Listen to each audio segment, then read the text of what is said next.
Can you please introduce yourself? You can start us over there, Ado. Tell us about yourself and your role at your company. Good evening, guys. It's a pleasure to be here. I'm Eduardo Scarpellini, Head of Platform Engineering for C6 Bank. C6 Bank is a fully digital bank in Brazil, 100% based on cloud, born on 2019. And well, that's it. And how many developers do you have there at C6 Bank? About 400 developers in C6 Bank. And the platform engineering counts like 30 platform engineers. Okay, great, thank you. So my name is Roberto Mora. You can just call me Rob, everybody does. I'm from Costa Rica, in case you're wondering, and I'm a senior DevOps engineer in Experian. So most of you might know Experian as a credit reporting agency, but the truth is Experian is a global technology company. We have solutions around a lot of domains, and we service around anywhere from 5,000 to 7,000 developers. 5,000, 7,000 developers, man. Yeah. All right, so very large organization, medium-sized organization.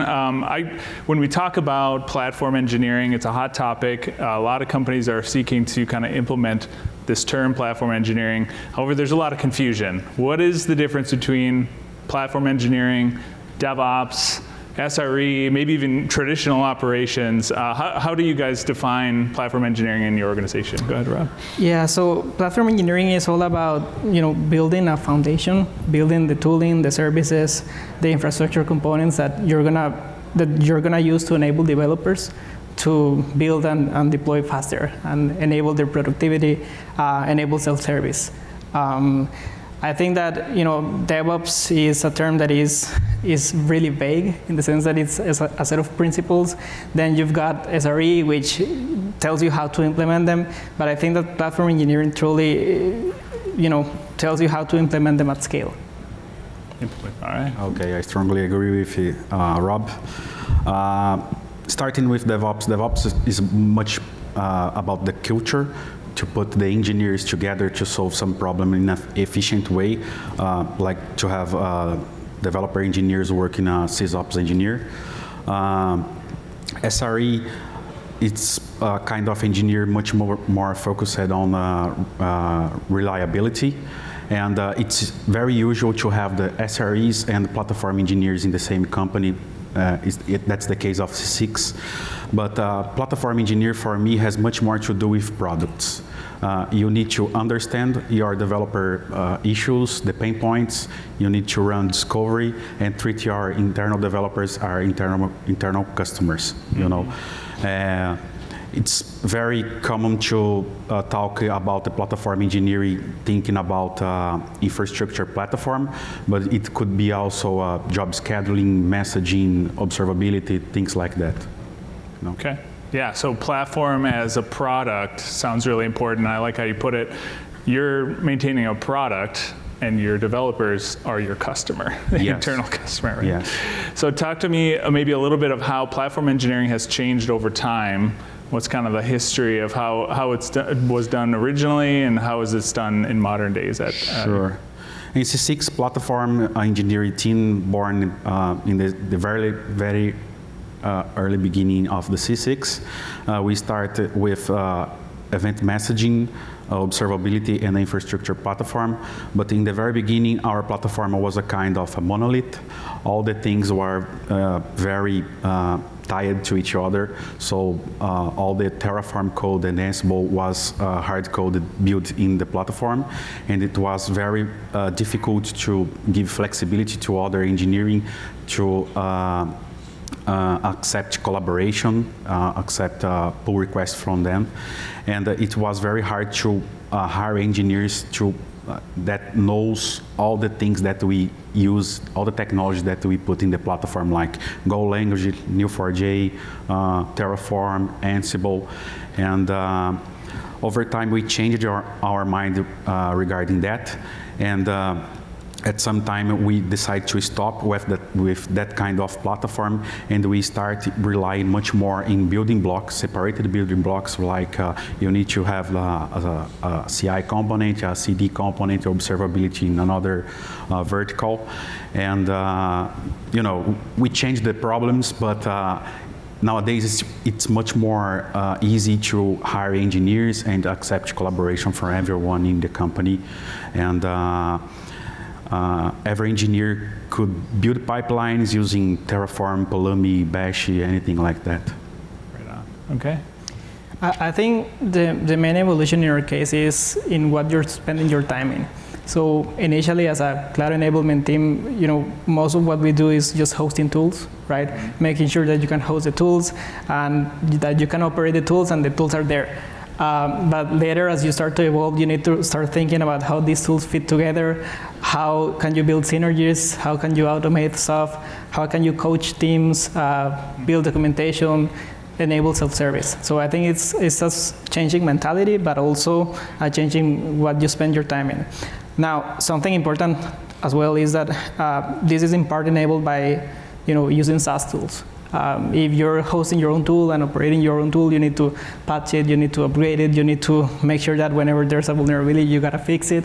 But when you can delegate that to another vendor, to a SaaS solution, that really enables the time required for the coaching and for the best practices and culture. Right. Well, it sounds like kind of the original platform that you guys had at C6 Bank was very maybe heavy-handed or very opaque as far as standardization and like this is how you have to do everything, right? But the culture of DevOps is very much use the right tool for the right job. So I'm curious how you have solved the problem of kind of balancing standardization and control versus flexibility and giving your customers, your development teams, the flexibility they need. Is that a challenge that you have struggled with? And maybe you want to start, Rob? Yeah, definitely. I think that, developers always want to do sometimes stuff in their own way. So I think that something that really tackles that problem, really directly is the use of policy as code. So, you can build templates that is going to be the path of this resistance. But at the end of the day, if you want to, tweak stuff or build your own stuff, you can always rely on the guardrails that are going to be set up by using policy. I think that's fundamental to balancing standardization and flexibility. Okay. Edo? Well, for me, that's one of the biggest challenges in the platform engineering, how to balance between flexibility and the standardization. In C6 Bank, we have all the C6 services very well standardized. Mm-hmm. And for this kind of service, we have a golden path with all the security best practices and the infrastructure best practices coded in the infrastructure modules. But when someone comes up with a new module trying to provision a new thing that we don't have in our code base, we strongly rely on the policies, even in the CD tool and in the cloud. So we try to keep all the things in the best practices and all the things enforced by the policies, and doesn't matter if you use Terraform, Bash, or even access the console to provision something, all the things will work in the same way for everyone. Mm-hmm. So really what I'm hearing is by using policy, you're able to kind of define those guardrails, like the minimum requirements. And this policy is defined by who? Is that your security and architecture teams that have kind of set the requirements, and then you implement the policy based on those requirements? Is that what it is? Yeah, definitely. I think there's a partnership there between the platform engineering team that is making sure that their guardrails exist, mm-hmm. and partnering with security to define what the guardrails should be. So yeah, definitely partnering with security. Okay. Yep. Yeah, and the same for us. We have some rules coming from security team, and the platform team takes care of the most of them, most of the time based on well architecture framework, something from the market. Yeah. So when new capabilities come along, I mean, Kelsey was talking earlier about maintaining a platform and never having this assumption that it's done, right? They always need to be improving and being ready for new capabilities that might come. So when you talk about running your platform like a product, how do you change over time? How do you gather how do you implement new things? Talk to me like how you interact with your customers, your development teams. Well, we run discover across the teams to map the pain points and understand what we need to solve. And from that on, as a platform team, we start to develop some things, and usually we divide the year in quarters, and we usually start in the beginning of the quarter and keep delivering features. But when that features come from a development team, that thing will pass through a design review forum, and we accept that feature in the platform team, and we're working on in the infrastructure module or anything that we need to solve. Okay. Yeah. Continuously improving. Yeah, I think in our case, when you're talking about changing the platform, you really got to think about what it takes to roll out a big change, right? In our case, everything that we do needs to be really tied into the architecture standards and especially security. So when you're within the standard platform, that is something that we guarantee, that we take care of doing so that you can focus on product development. So, if you want to steer away from that, you need to know that you got to take care of that due diligence yourself. So by staying within the standards, you can focus on your product development. Now, that doesn't mean that we don't, listen to our customers. We're always happy to listen to them and collectively work together towards changing and improving the platform where it's needed. Right on. So what tools today power your platform? I heard both of you mention Terraform already, but what does the tool stack look like to actually be able to enable this platform that you're referring to? Yeah, for EAC, Terraform, Ansible, and Helm charts. For container runtime, basically Kubernetes. For CI, Concourse CI, CD harness, obviously. And for observability, we have Victoria Metrics for Prometheus, Splunk, and AppDynamics. Basically, that set off is not a few. So in our case, without getting into too much details, That's fine. We always like to use infrastructure as code, or rather everything as code, right? Yeah. Because policy as code is also like that. And we're always happy to participate with, to collaborate with vendors to, work together towards ensuring the features that we need, both in terms of developer experience and security-wise, are always met.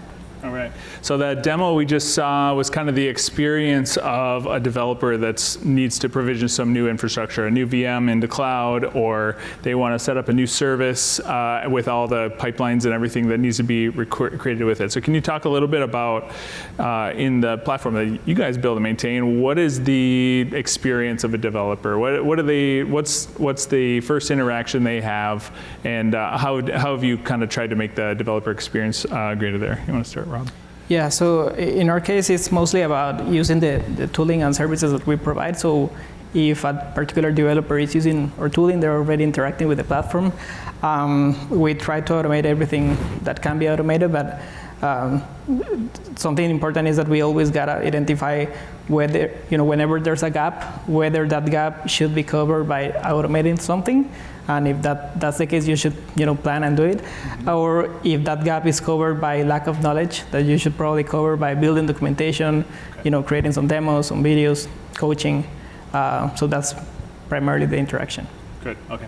Developer experience by coaching and by documentation and just making it easy for the developer to be able to find what they need, okay? Mm-hmm. So nowadays we don't have an internal developer portal in the C6 Bank, so there are cases that developers need to open a ticket in Jira through the platform team.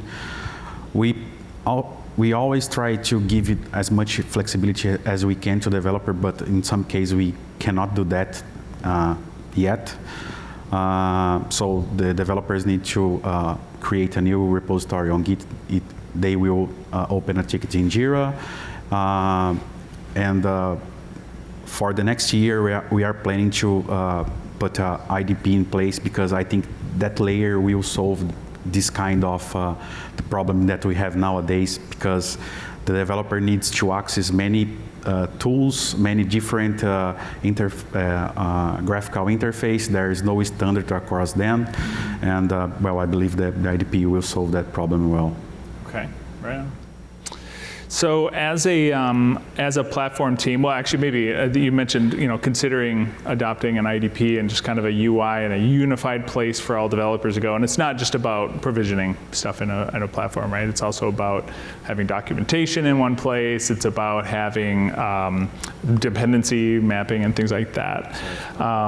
So I'm curious, as a platform team, how are you gold? Like, I'm curious how, in your different organizations, how you actually measure success of your platform. For instance, at Spotify, it was recently reported that they have a 99% voluntary adoption of their platform, right? We were chatting earlier, you said, hey, everyone can use our platform, and if they decide to go their own way, they're on their own, right? They're unsupported. They could have their own security review and architecture review off the side. So I'm curious if you have similar types of metrics as far as like measuring adoption of your platform, or if there's other ways that you measure success of your platform team and the platform as a whole. Rob, I think that when you're thinking about measures, we're still working towards having metric-based measures, but what's important for you is to have a North Star. And in our case, I think that is, making sure that in everything you do, you consider that you're trying to reduce friction from development teams, and also to, make sure that their experience is improving, that their developer productivity is increasing and their overall developer experience is increasing. I think that if you have these two aspects in mind when you're building your platform, working towards improving it, you're going to be successful, because you're going to see that the platform eventually is going to increase adoption. And I think that increasing adoption of the platform means that you're building a useful platform. Right. Yeah. Yeah, for the C6 Bank, we basically rely on the DORA metrics for the deployments and stuff like that. We also try to measure developer happiness, but it's more subjective based on the feedbacks. We don't know. You happy or grumpy? That's what I would, one by one. No. Hopefully happy. And we also measure the lead time to deliver customer products. Okay. And that is very related to how the platform help the teams to deliver the code. Great. So that's current state of where you're at right now. How do you see platform engineering either as a practice in the industry or at your companies changing over the next maybe 12 to 18 months? What's your vision there? Well, that's a kind of a new hype, like SRE or DevOps back years ago. I really believe that IDP will set a new standard for the platform engineering, and what we are trying to build is something like Heroku or platform as a service that we saw before the Kubernetes. Mm-hmm. Because we have some solutions that address this kind of problems before the Kubernetes, but they are not so popular today. And in essential, what we're trying to do is abstract some complexity for the cloud, because that's the cloud and the many tools that developer doesn't need to know. They need to focus on the customer code and deliver value to the business, So I believe that the IDP is the great future for the platform engineering. Great, thank you.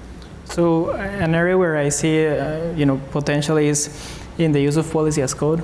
You see where in some of the demos we had today, the policy as code is embedded in every part of Harness. So that's definitely an area where I see some potential.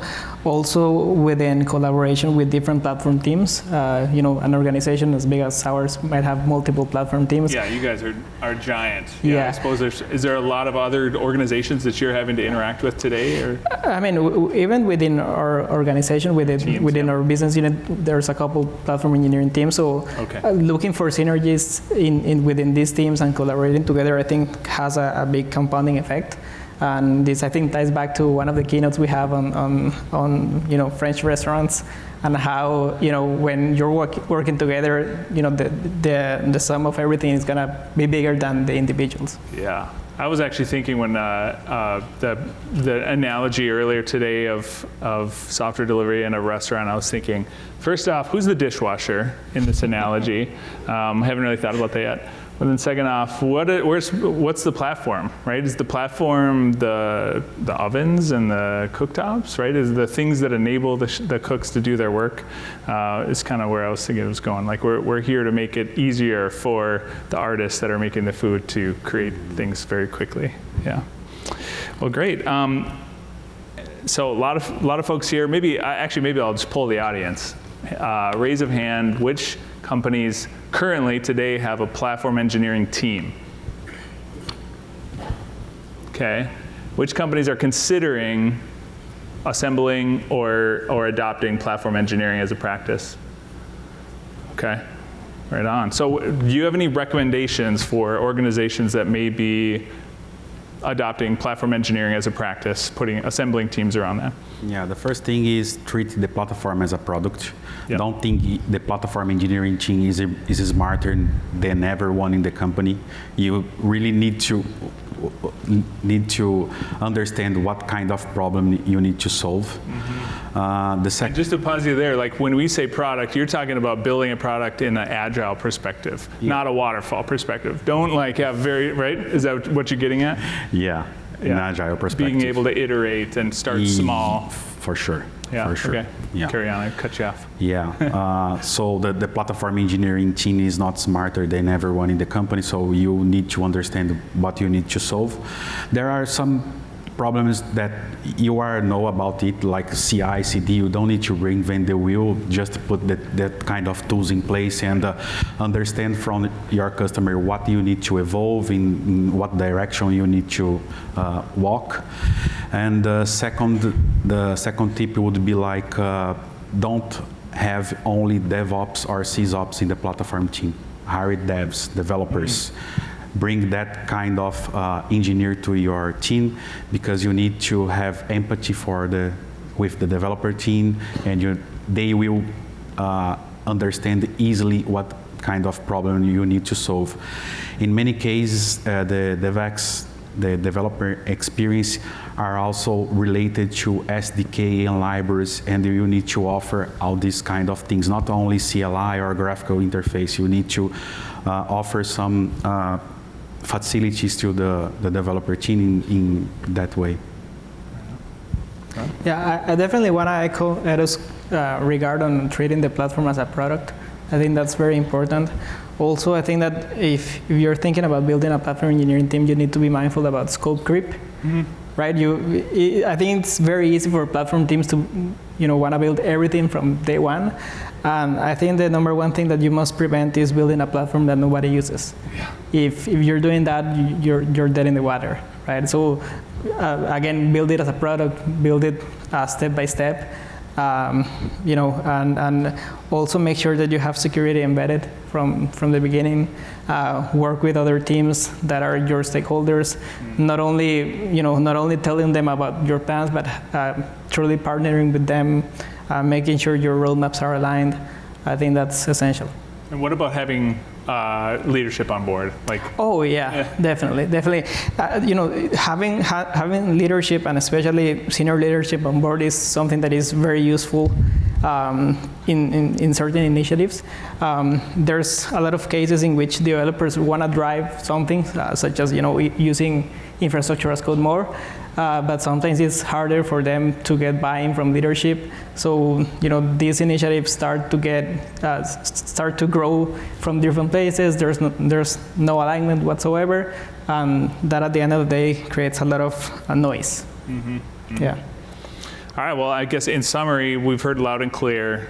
Platform should be treated as a product, and also iterate and fail fast quickly, and don't attempt to force standards, but instead implement policy to provide guardrails while still giving the flexibility to the teams. So I want to thank you both for being here. I really appreciate your insights, Roberto, Eduardo. Thanks a lot. I appreciate it. Thank you for having us.